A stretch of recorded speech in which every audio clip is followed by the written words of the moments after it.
Good morning. It is September 17th, 2018, and it's kind of gloomy and chilly today. It's supposed to get warmer this afternoon, but it is kind of gloomy and chilly today. So I did not go to the gym. I can't say I didn't work out. I didn't go to the gym all weekend. Friday was busy making a hoodie, getting that all done, and delivering that. So that, because we messed up a couple times, that lasted a little while. And then Saturday, I had to do some errands, run around, and that took quite a bit of time as well. I had to finish up the wreath and make a delivery and all of that. And then yesterday I did work out, but I didn't go to the gym. I helped my son move from the hotel into the dorm, and his dorm room is on the 3rd floor and there's no elevator. So, yeah, I had to do this up 3 flights of stairs. But it was worth it. I got to help him. I felt kind of bad. Like, dorms remind me of jail. These dorms anyway, like they're small and everybody's jam-packed into this one room, and just, you expect these kids to have their entire lives in this small ass room. It's a room the size of a room that a child would normally have by themselves, and now you've got 3 kids in there. Like, I would, if I had an apartment and I had 3 children, the state would never allow me to have 3 children in that one room. Like, they would say it's too small.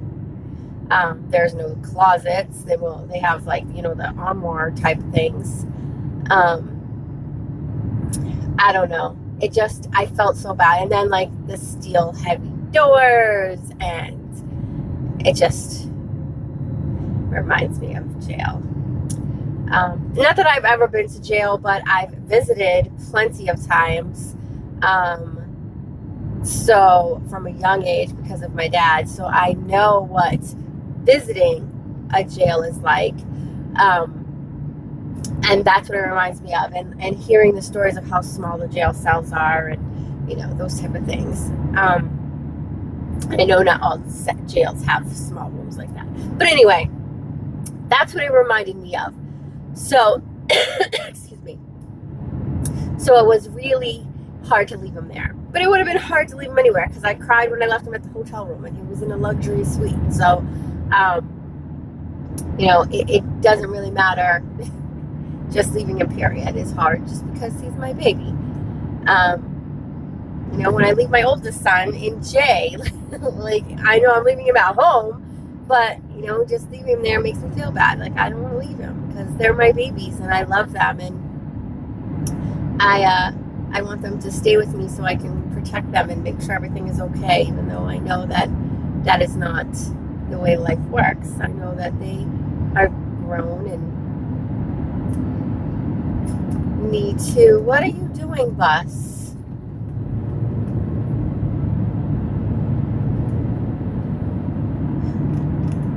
Driving down the street in the breakdown lane.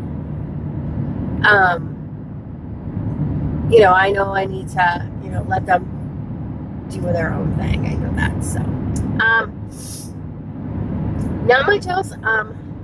Florence hit the Carolinas, and I pray everybody is okay and is able to recover fast from the floods, because I know that it is really, really crazy. My family and friends are all safe. Everybody's checked in and said they're okay, which is wonderful. So I hope everybody can,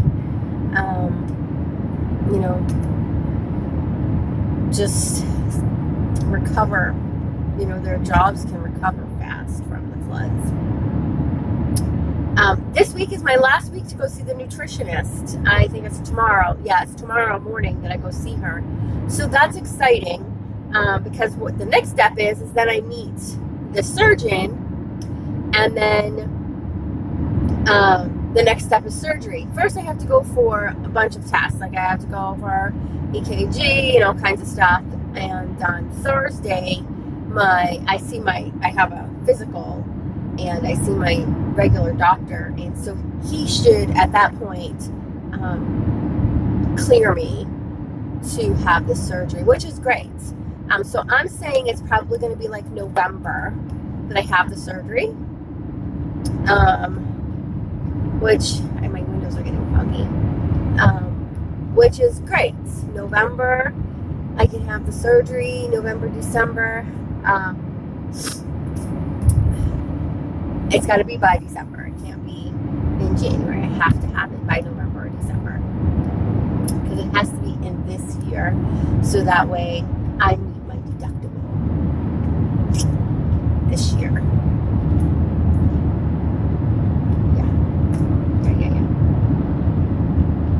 Yeah.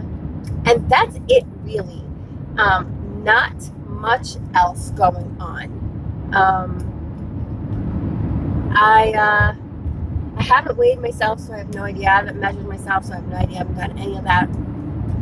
I haven't been doing anything too crazy as far as eating wise. I tried to make chickpeas, like snack chickpeas, and that didn't go over so well. I burned them. So I'm going to have to figure out how to do it, because this is the second time I've tried to make it, and I burned them both times. So the first time I made them yesterday, and I took them out of the oven, and they were golden brown, but they still weren't crispy, like crunchy. They were still like salt, like still not fully cooked. And so I stuck them in there longer, and then when I took them out, they were burned. So I don't know. Maybe there's a video to watch to get me so I can see how it's done properly, because I just messed them up. They would have tasted. They smelled awesome, and when I took them out too early, they tasted great. They were garlic parmesan, so I know they're going to taste wonderful. But yeah, I burned them, and I can buy them in the grocery store. They're just expensive. They're $4 for a bag, where I can spend $3 on 3 cans, and voila. I think it's about the same amount, though, to be honest with you. So that's it. I don't really have anything else. I wish I didn't have to go to work today. I wish I could have stayed home, because this weekend was like crazy. Next weekend, my order for my vinyl is delayed, so it should be in next weekend.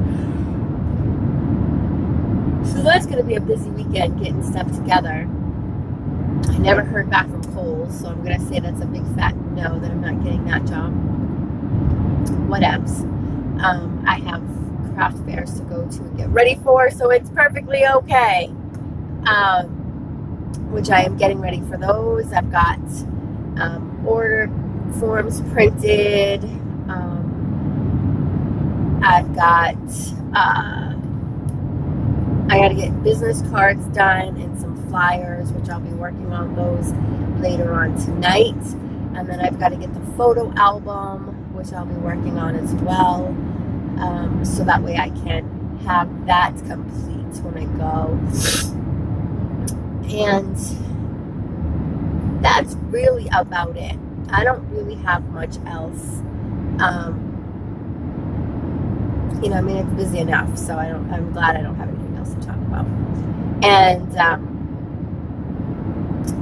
in the news, so right now we're trying to, President Trump is trying to get Judge Kavanaugh confirmed for the Supreme Court, and everybody's saying he's not the right fit, blah, blah, blah, Roe v. Wade is in jeopardy, blah, blah, blah.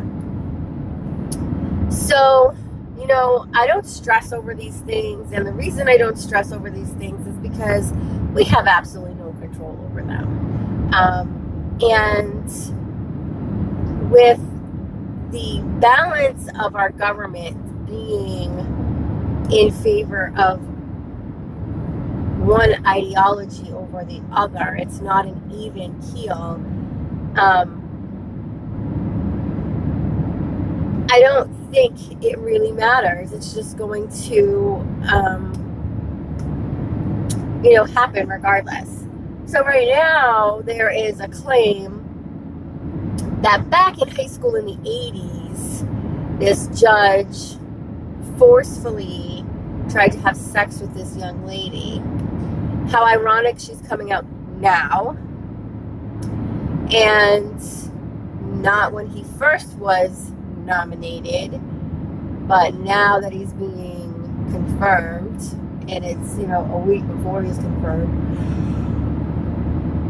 It's just like, come on, people, stop the BS. You're wasting tax dollars. Seriously, whatever.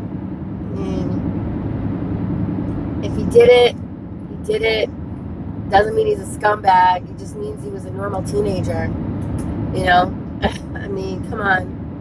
Is it acceptable? No, but it is what young boys do until they learn that that's not acceptable, and then they don't do it anymore. I mean, it is what it is. And it's just fishy. It's coming up now. I seriously think that there should be a rule that says that our House of Government representatives and legislators need to be even, or at least no one party can be the majority.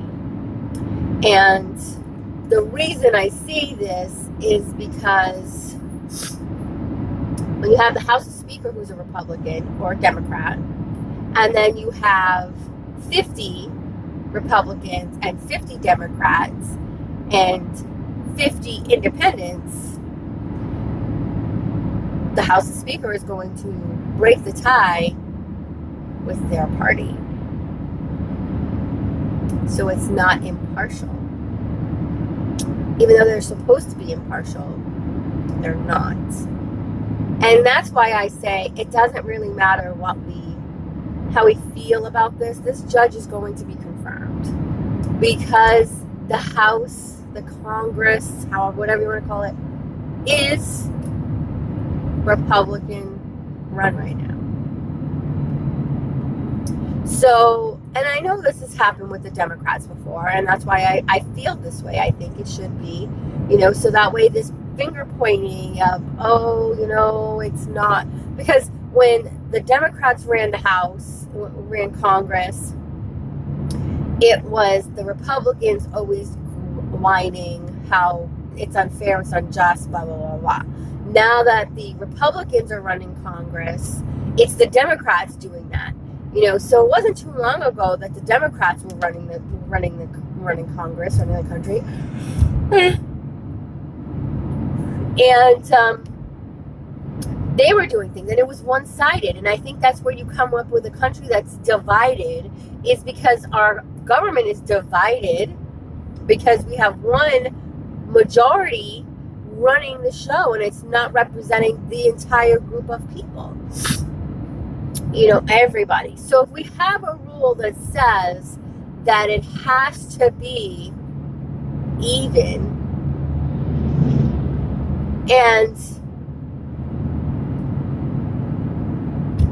I don't know, I'll have to think about that, how that would work. Even, or one particular party can't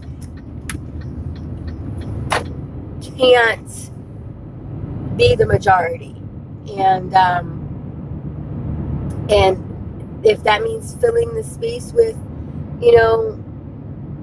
independents or something else, I don't really know. I don't know how it would work, but I think that if we had it so that way Congress was not you know, controlled by one party at a time every several years, then things would flow easier. Because a president or a group of people come in, you know, with their ideas and their way that things should be done. So for, you know, 4 years, they run the country this way, and then 4 to 8 years, and then after that, then somebody else has voted in and they redo everything that was just done. And I don't think it should be done that way. Like, you know, President Trump has undone so many things that President Obama did that really was a good thing. You know, he did a lot of things for our environment. He did a lot of things for, you know, the poor, and President Trump just came in and undid a lot of that. Now, the poor thing, you know, the money thing, that flip-flops with every president depending on who it is. So that's expected. But the environment thing is serious, and he really changed a lot of rules and standards that should have been in place, because we cannot afford to continue to just willy-nilly with our environment, because it won't be here very much longer if we do. And but because Trump is money hungry, he that's all he cares about. He doesn't care about the environment and those type of things. So it really makes it bad that, you know, they're capable of doing that. I think that, and I know why it is, but I think that once something is, I can't even say once something's law, it should be undone, because that's not the way our system works, and nor should it. So that's not, I guess common sense doesn't come with having, you know, isn't a requirement to be the president of the United States in some situations. And like I said, he's a great businessman, and I don't know anything about tariffs or any of that stuff. And if he feels that sanctioning other companies to make us equal and stop being abused is the way to go, then so be it. And but I disagree with his rolling back on the coal industry and all kinds of other things that were in place to prevent our environment from deteriorating, because we have to keep track of that. But I respect him regardless, even if I think he's an idiot. I respect him and would not want his job because of what he has to deal with on a regular basis. Never, ever, ever would I want to be president. You know, it's worse than being a boss of a company, because he's in charge of millions of people's lives, literally. So you know what I say, the best investment you can make is an investment in you. What are you investing in you today? I am going to the gym today. I am going to go work out. I'm going to lift some weights and do gymmage today. I definitely need it. My body aches, so I need to go and do it. So that's what I'm going to do today. So you guys have a wonderful day, and I will check in with you tomorrow. Bye.